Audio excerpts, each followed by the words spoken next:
Well, hello, Brave Masters. Welcome back to another amazing episode of the Brave Entrepreneur Podcast. I'm your host, Jena Rodriguez, and I'm your transformational mentor and business growth strategist, helping individuals and business owners all over the world really up-level their radical brave and figure out what the heck is in their way in order to do so. And of course, I love having this show because I get to talk to amazing people like Eleanor Beaton about how they get their brave on, and we get to dive into conversations and their story to offer even more insight into that journey that we all are on. So I can't wait to dive into this conversation. So let's do. So how is Eleanor Beaton? How are you? Hello, I'm doing amazing today. It's so awesome to be here with you, Jena.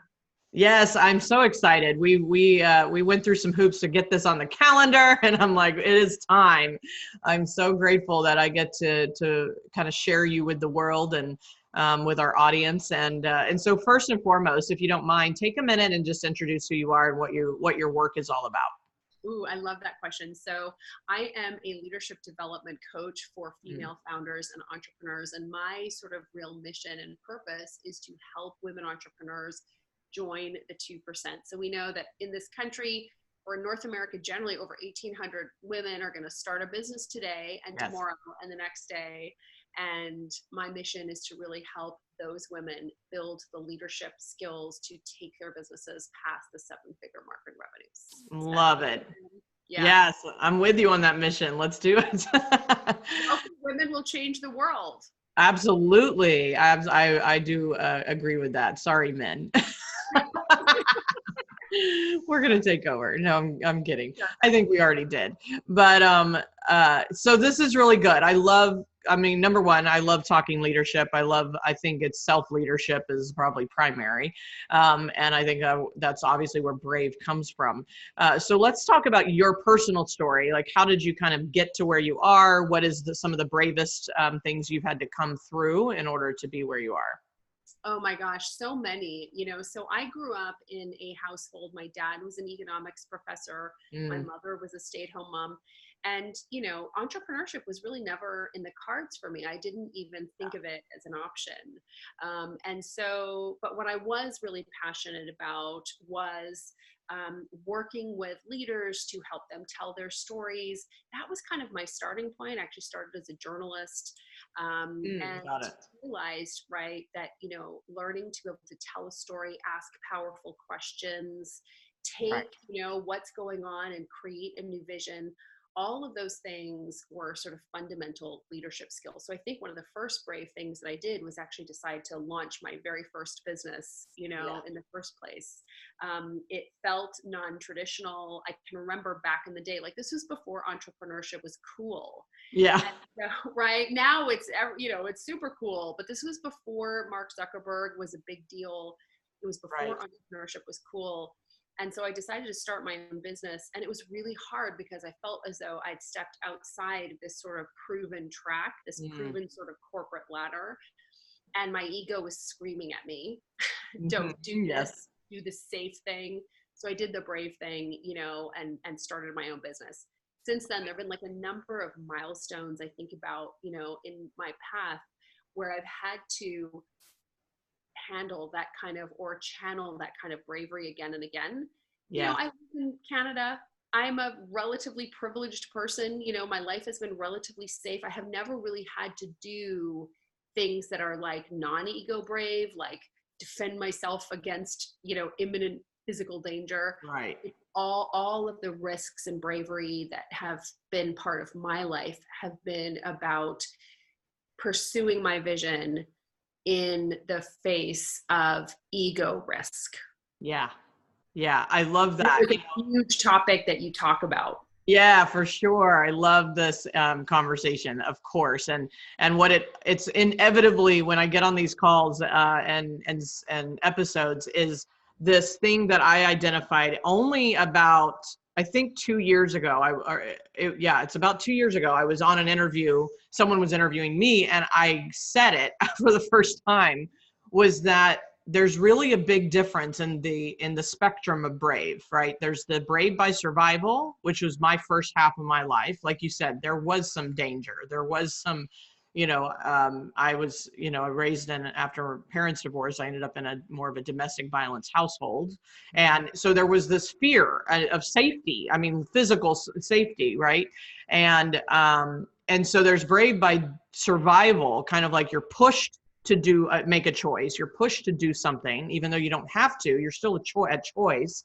However, I think what you're speaking to, and what I have certainly experienced over probably 15 years, 20 years now, is the brave by choice, right? It's the I have a vision and I have something bigger and I have this unknown, part of me that I want to explore, and that takes a whole different level of brave than trying to run from something, right? Trying to get yourself away from something, only because it takes every ounce of it. You don't have the fight or flight pushing you forward, right? You're in relax and rest and relaxation or whatever. You're parasympathetic, right? And it's like, oh, I don't actually have to go anywhere. I'm good. I'm safe. I'm comfortable.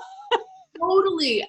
Exactly. And I mean, this is why I love this concept of brave. Like in those moments, how do you channel that bravery to do the thing that you say you want?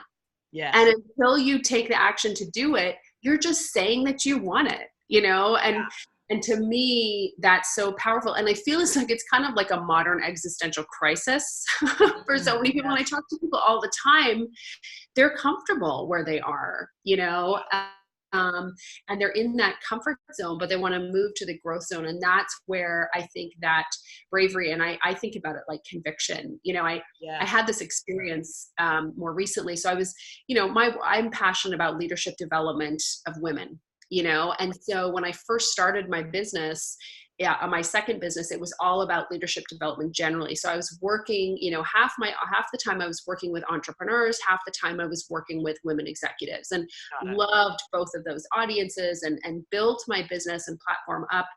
And I got to this point, Jena, where I was like, I know that to take things to the next level, to have the kind of impact that I want to have, and to have the kind of life that I want to have, I need to simplify in order to scale my impact, scale revenues, and scale my life, my quality of life. Right. And so I had to make a decision about making a cut, and some deep cuts, basically cutting. I was like, which of these clients do I want to work with more?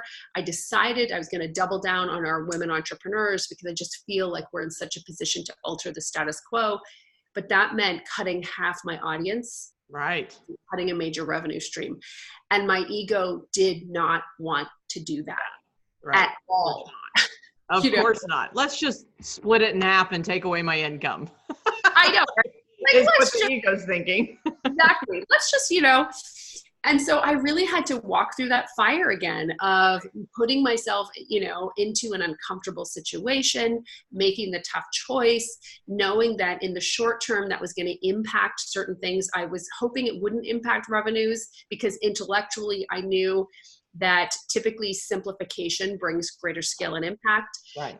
But in the short term, I had a sense that things were going to look different. And so that was, I think that was one of the more brave things that I did. And ultimately it worked out. So the bet that I was making was that intellectually, I know this is the right thing to do. My ego doesn't want me to do it. It wants me to stay back there, because my ego, she knows that she's comfortable there. So, made that choice, kind of coached myself through it.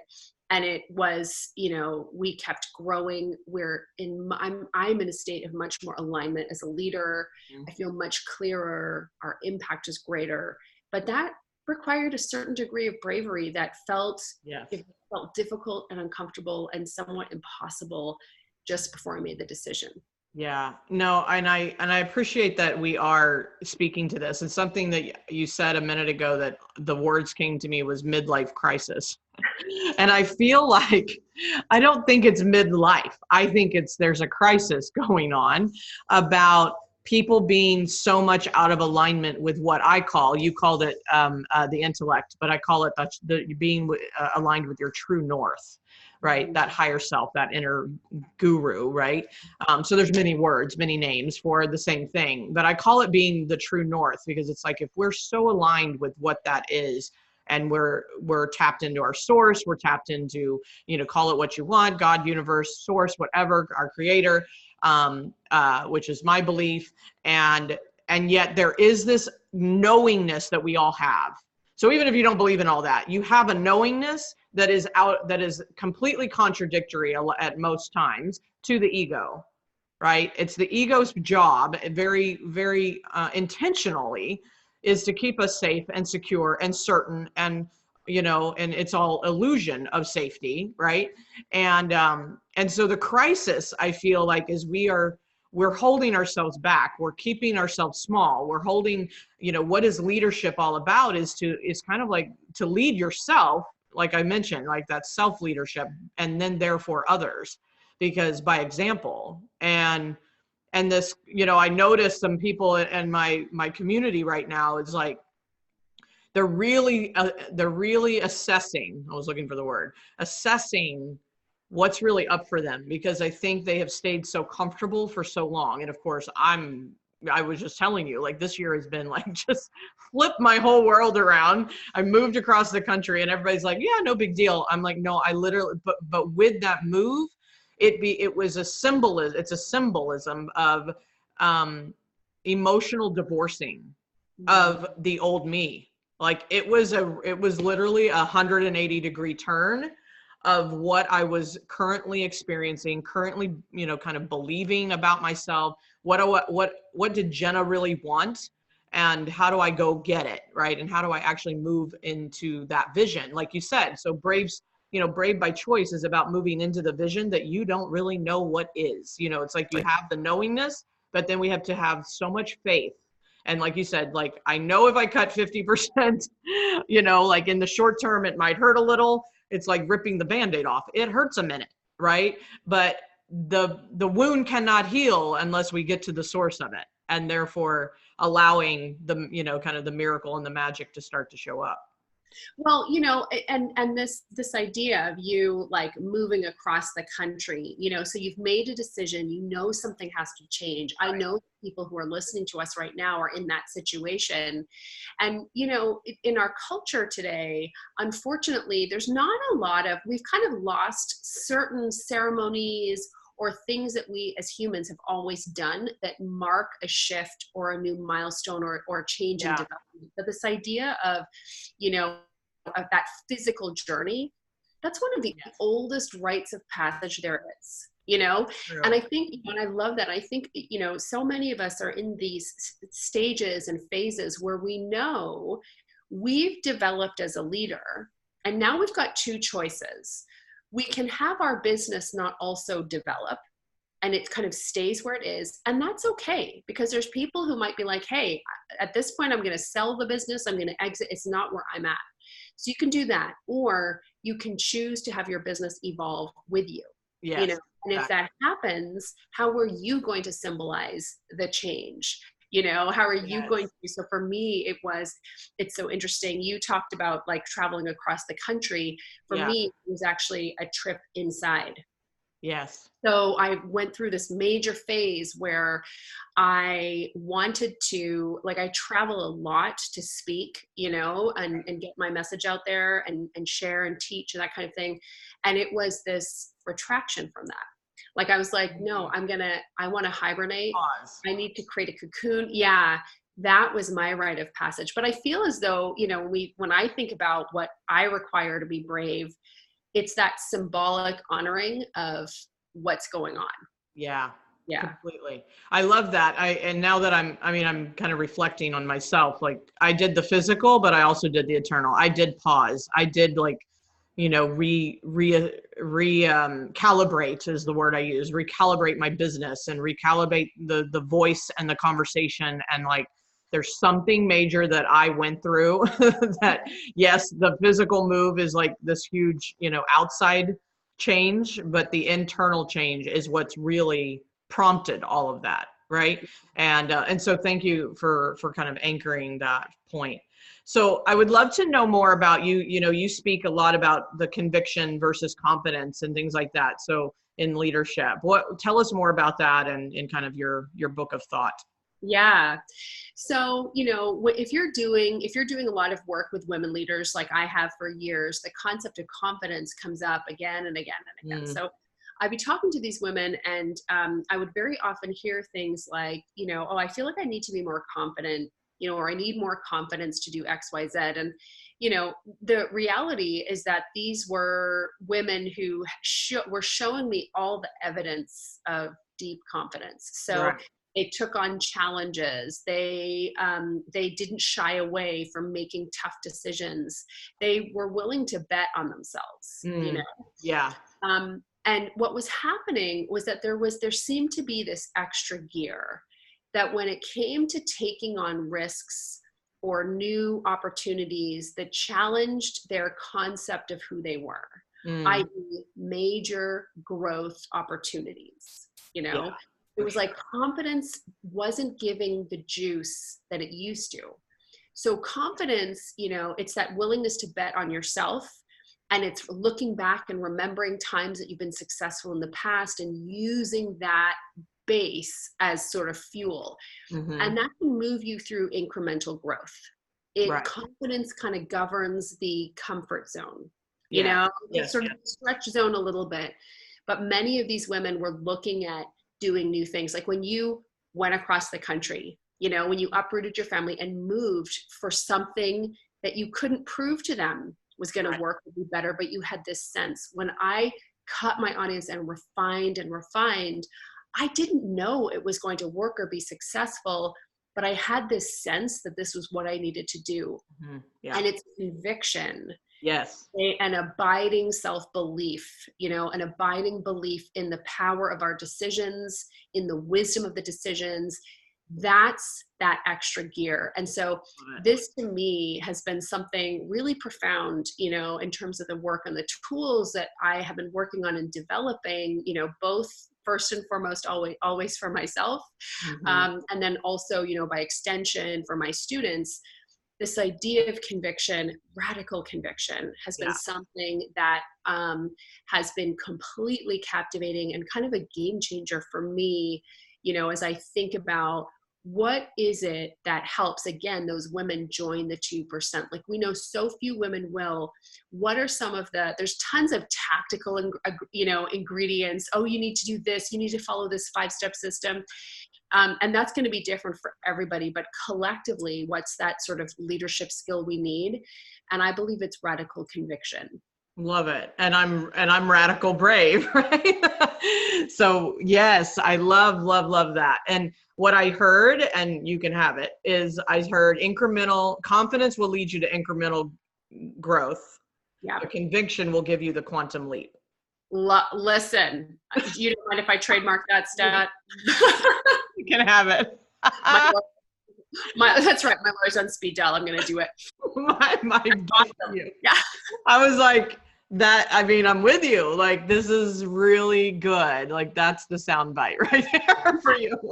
And I'm like, because I don't know what else to say other than yes. Right. Yes. Like, when are we going to get out of this confidence requirement? And which I think is very, like you said, it's very close to the comfort zone, which is ego, right? The ego likes to stay comfortable.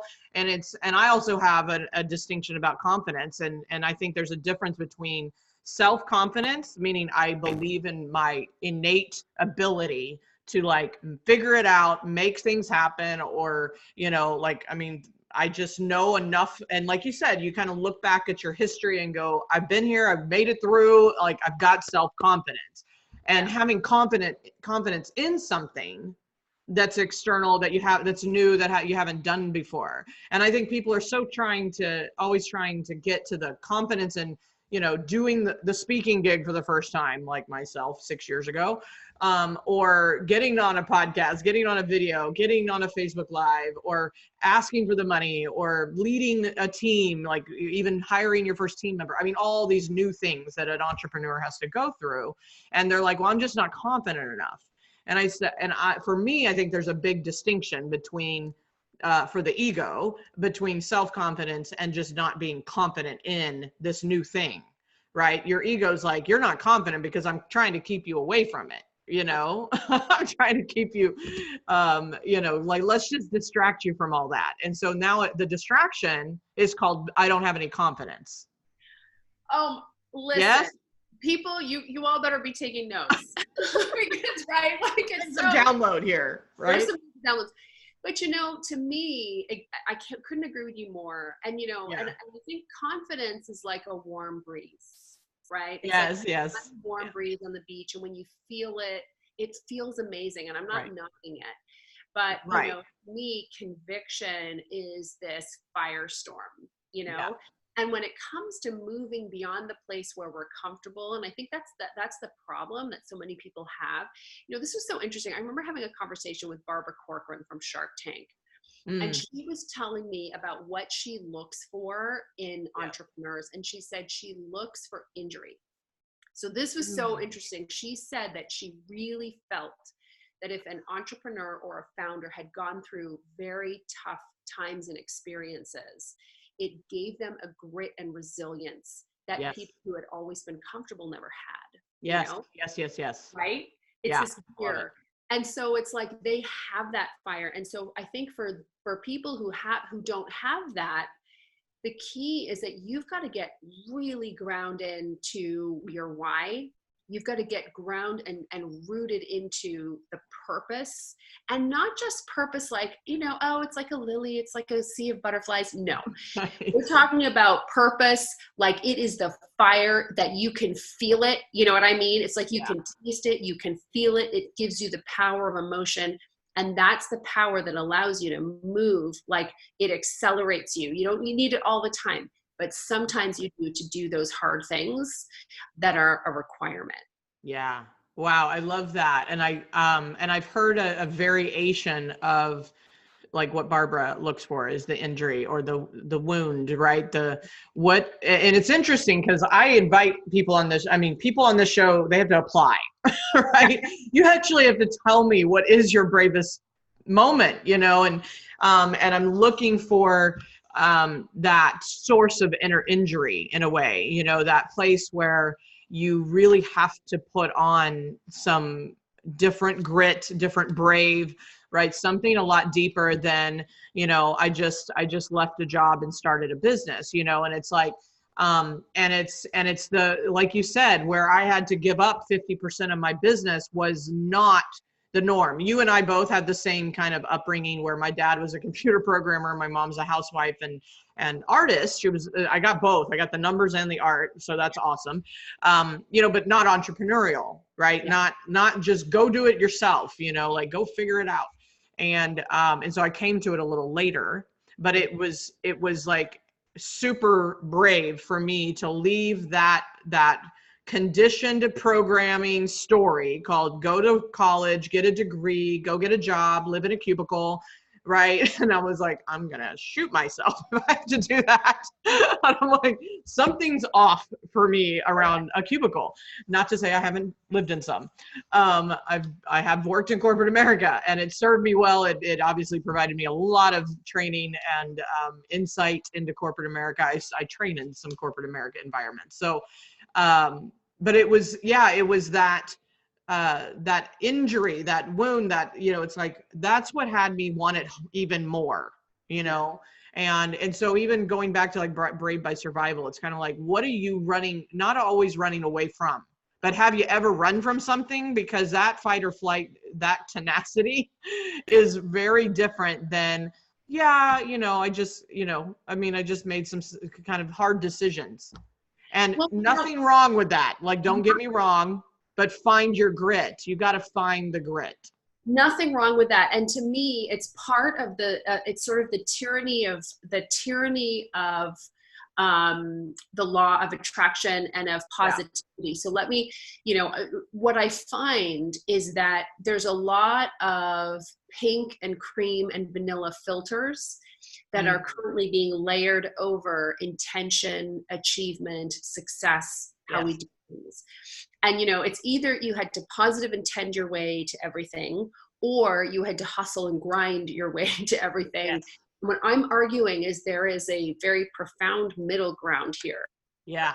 which is where, you know, yes, ease, abundance, you know, the secret, all that good stuff. Yes, some hustle, yes, some grind. But to me, there's a line here, which is that fire of conviction that we sometimes channel in order to get us through that sort of, you know, it's that fire that we walk through where we make the biggest and most meaningful changes. Yeah. You know, to get where we want to go. And I feel like that's a conversation that sometimes we're not having. Right. We all Agreed. know it's real. Yeah.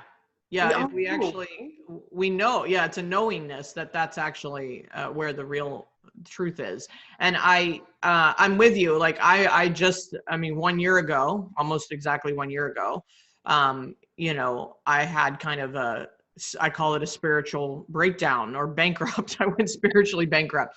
And what that means is my ego was so attached to the grind. Like, so notice, you know, like you just said, there is, and I am not saying don't take action. I'm saying be action oriented, Yeah. but I was doing it from a place of needing to control, needing to prove, needing to, lack of faith. Like, Yeah. so if you're doing something from the energy of lack of scarcity, or, you know, it's almost, I had a belief called, if I don't take care of it, no one will. Mm-hmm. That was started like 4 years old. So, or maybe even younger. I was premature, brought into the world, taken away from mom, put in an incubator. I probably made it up then going, well, no one's going to take care of me. So I'm going to survive this, whatever box this thing is. I can only imagine, right? The sensation of like, oh my gosh, I have to survive, right? From day one.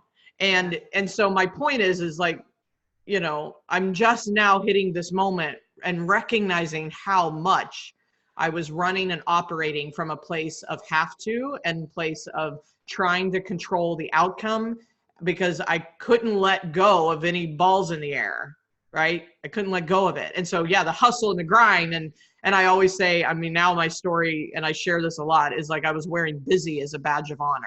Yeah. Yeah. And I think that's the imbalance. Like that's an extreme. And then there's this like, oh, like, you know, everything will work out. And I can just sit here and wait. That's right. I think, and I'm all about ease. Now I'm very much about ease and flow and what, you know, like following my impulses and following my instincts and my sparks of inspiration, as I call them, making decisions based on a spark of inspiration, you know, versus overanalyzing it. And then my ego gets involved, you know, because what if that's the attraction, you know, being, you know, kind of presented to me and I'm not listening. And so I 100% agree. I think there's a very beautiful space in between the ego and the true north, right? You know, and the more we can live from a place of true north and conviction versus looking for confidence, you know. It's so interesting because I think, you know, one of the things that I have found, so I do a lot of work. So I sit on some boards of venture capital organizations, and in that work, it's all about, hey, how can we support companies to grow and scale as quickly as possible? And so the obsession is around scalability. Right. And I think about that, you know, with respect to the women entrepreneurs that I work with in my business, who would typically be having like service-based businesses and all of that kind of thing. Sure. And so this idea of scalability comes up again and again. And for me, the way we've always looked at it is in terms of, hey, is your business model scalable? Are you trading dollars for hours, or are you, are you creating more scalable model? But for me, I also think about, is the founder, is the leader scalable herself? Is her impact scalable? And for me, I completely found, to your point, that every time I'm out, the only way for me to be scalable as a leader is to be existing in alignment with true north. I love it. If I'm not, it's completely unsustainable and therefore scalable. Oh my gosh. Painful, right? I have a picture of a scenario, like someone I know that it's like, and I've, you know, I mean, I agree. Like, yes. Like, why is it, it's almost like, why is it not scaling? It's usually not the model. That's right. It's not always the model. Here's we a know mirror. the model. It's Look at mirror. it. Yes. There's a reason. Yeah. Yeah, you're Well, and it's so funny because so good. Right? Like 5 years ago, I could have been having this conversation with you, or like somebody could have been telling this to us. Yeah. And until I went through it, right. I wouldn't have believed it. I wouldn't have gotten it this gut level. So it's like everything, now is about making sure that I'm staying in that place. Yeah. No, I love that. How long ago was it when you kind of split the target market? Yeah. 13 months ago. Oh, wow. Okay. I was like, maybe this is sooner than I thought. Yeah. Wow. Congratulations. I made that decision. Yeah. That was hard. Oh my goodness. It was hard. Yeah. Because the business was established and doing well, right. I could see down the road, listen, when I'm having a conversation with my team about, we need to start another podcast, because in order to have a power, I'm all about having a powerful message. If my message is going to land, if it's going to be valuable, I need to now split and speak to our people separately. At that point, it's like, okay, no, that's not the answer. We're doubling down. That's not my answer. That's right. Exactly. Oh my God. Wow. No, that's really good. That's really powerful. And I do love the conversation around simplicity and like singular focus. And I still think people, because of what I talk about, the attachments, I think there's the ego attachments that we have and the requirements that we create. We're creating all this internally of, not wanting to leave anyone out, not wanting, it's like, well, that's a great revenue stream, like even that attachment, or, the attachment to how you think it's supposed to work versus what's inspired and what is the vision. And maybe we don't know exactly how it's going to work, but that second podcast didn't feel right. Right. Well, exactly. It didn't. And there's this fascinating body of research around choice, because it's the modern crisis, right? Like, yes, we have so many choices, and I'm sure you see this too, like simplicity and cutting. Sometimes that's the bravest thing. Can you be brave enough to forego options in order to be happier with what you have? And the research suggests that, there's a study, and it looks at like some people. So you, Jena, you would have to choose one chocolate you'd have 3 choices. I have to choose one chocolate from 50 choices. Right.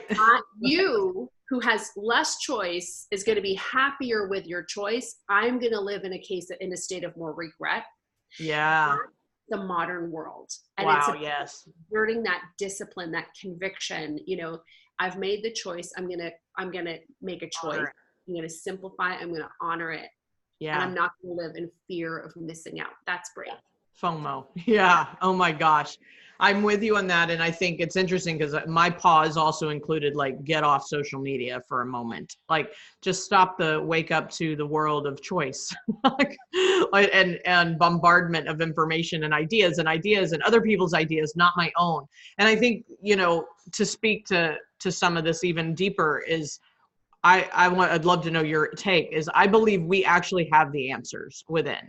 I do believe our In True North offers our correct answer for where we are and where we're going. And we don't have to look out there for the answer. When we look out there, we're getting all the choices, but somewhere we know the answer. And so many times I look at my clients and I have them just drop down, like take a deep breath, drop down, and they're fighting over a decision. And I just drop down, let them breathe. I ask them the direct question. I said, don't hesitate. What's your answer? And they know it. Even if it's a different decision a year from now, right now, this is the decision. And it's like, no, I'm not signing up for that event. Or I'm like, that's your answer. Right. And just like be with that decision, because it's so funny. I just wrote right before we got on, I'm doing like a bonus training for part of my community. And it's called Get Off the Fence, Decision Making Made Easy. Oh, thank you. I feel like that should be a high school course. That should be a mandatory. I'm like, get off the fence. The fence is what hurts. Left or right is that there are right and wrong decisions. And yes. I mean, somebody gave me this advice when I was a young woman, and she said to me, Eleanor, the circumstances of your life will always support your decision. Amen. Right. And Yes. so I love that what you're offering there, because it's so powerful and so needed today. Really good. Oh man, I love you. I could just, I know we need to hang out and talk and live stream the conversation for the world. Well, and the good news, I'm coming on your show, so we'll just do it again. More of it. Oh my gosh, I'm so excited about this dialogue. So thank you so much for that, first of all. And just to respect everyone's time, we'll wrap this up. If you want to learn more about radical conviction and leadership and just like the brilliance of Eleanor, what is the best way for them to connect with you? Oh, thank you. So radicalconviction.com, that's where I get into kind of the juice of this work that we're doing around radical conviction. And if you'd like podcasts, Fierce Feminine Leadership. Love it. Which Jena we'll have you on our show too. I love it. I appreciate that. I know, I'm so grateful that we cross paths, and that's what this platform really, it allows these kind of dialogues and conversations, and even like-mindedness. I don't think we can speak to it enough for the masses to hear it, right? If we want to create the 2%, but we also want to get to the masses so that they can choose that 2%, then I just really am honored to have you here and to be able to use the technology to make that happen. So it's really cool. Okay, final question as we move off is, if this was your very last speaking opportunity, very last interview, no more podcasts, no more shows, no more stages, what would be the message you want to leave with people? Uncensor yourself. Wow. Tell me more. What does that mean? Yeah. So I think, the most powerful thing that you have to offer right now, listeners, is very likely masked behind a layer of conditioning, of niceties, of extra words that prevent our very direct, blunt ears from hearing the best of what you've got. And so when I think about when I think about powerhouse women leaders, when I think about what I've enjoyed so much about, this conversation, why so many people listen to your show, it's just that directness of thought, that directness of engagement between what you're thinking and feeling and how you're able to share that. That's leadership. So for me, it's all about we're living in a time where we encourage diversity of thinking and thought. And unless you uncensor yourself first, you're just contributing to the noise. Yeah, so that's the message. Gosh, I'm glad I asked to explain more. Yeah. I was like, I got it the first point, but I'm like, I want more. Yeah, this is good. Well, thank you so much. Thank you for having an uncensored conversation with me and everyone watching and listening. And I am committed to the most transparency I can possibly bring, whether it's just downloads and like, you get what I am right now, right? You just get what I am. And then tomorrow, I'm sure I'm a new person by then. So uncensored self, I love it. And thank you again, Eleanor. Thank you, everyone watching. If any of this resonated with you, if you just loved it, I would love to hear that feedback. And I know Eleanor would too. And so give us your comments, and also leave reviews on iTunes if you wouldn't mind, giving other people a chance to really experience what you're experiencing. So until next time, let's go get our brave on. Thanks, everyone.